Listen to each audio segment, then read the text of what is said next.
If there's one thing every car buyer seems to want nowadays, it's luxury features and an SUV body. And frankly, that makes the segment one of the fastest growing and exciting in the industry. For the 2018 model year, Volvo's thrown their hat into the ring yet again with the new XC60. It's actually their best-selling model worldwide, and it's got some new styling, new features, and a couple trick safety technologies as well. But does all of that add up to making it a sales leader in the United States, or is it a little bit of mumbo jumbo? That's what I'm here in Barcelona, Spain to find out.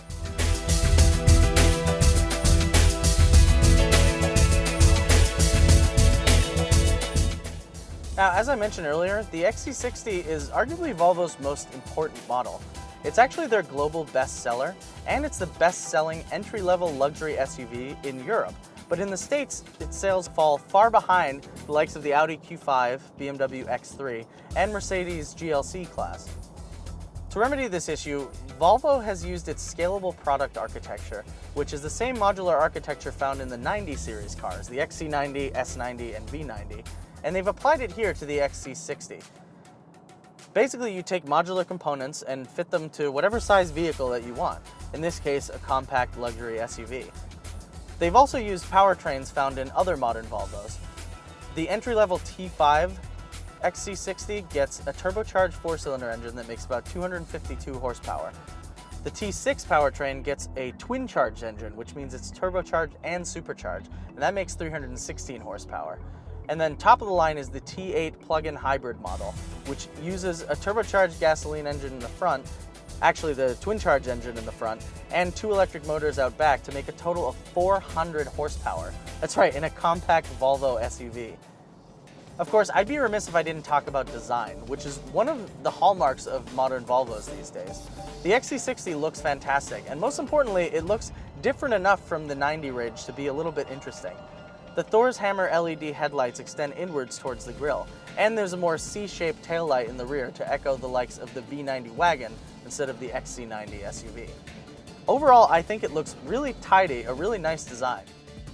The interior, though, is the real star. Frankly, it is spectacular in here. Volvo's designers really nailed it in terms of their interior designs recently. They use really high-quality materials, and when finished in a lighter leather like this blonde, it looks really airy and inviting. There's also metal trim everywhere and nice little Easter eggs that you can find, like the Swedish flag on the seat and the Swedish flag on the metal trim under there. There's also this gorgeous driftwood trim, which is an open pore wood in which the grain actually follows the direction of travel of the vehicle.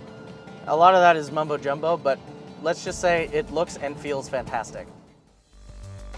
Now, nobody's accusing most modern Volvos of being particularly exciting to drive, but for the most part, this XC60 can hold its own really well. There's a new front and rear suspension design, and the new product architecture makes the chassis really stiff. So in the corners, you have a pretty confident feeling when you're going into it, but it's not the tightest thing in the world like you'd find from the Q5 or more sportily, the Porsche Macan. Overall though, the ride is really quiet and comfortable, and there's plenty of space in this cabin. It's one of the more inviting interiors and one of the most relaxing ones that I've found to drive in the segment.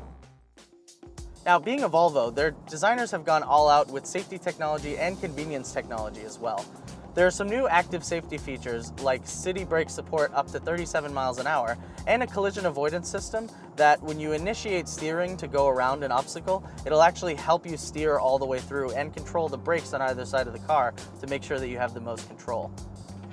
There's also updates to the Sensus infotainment system, which has been panned in the past for being a little complicated to use while driving. The updates make it a little bit better and a little less confusing, but you're still better off using the voice commands or defaulting to a passenger if you have the option to do that.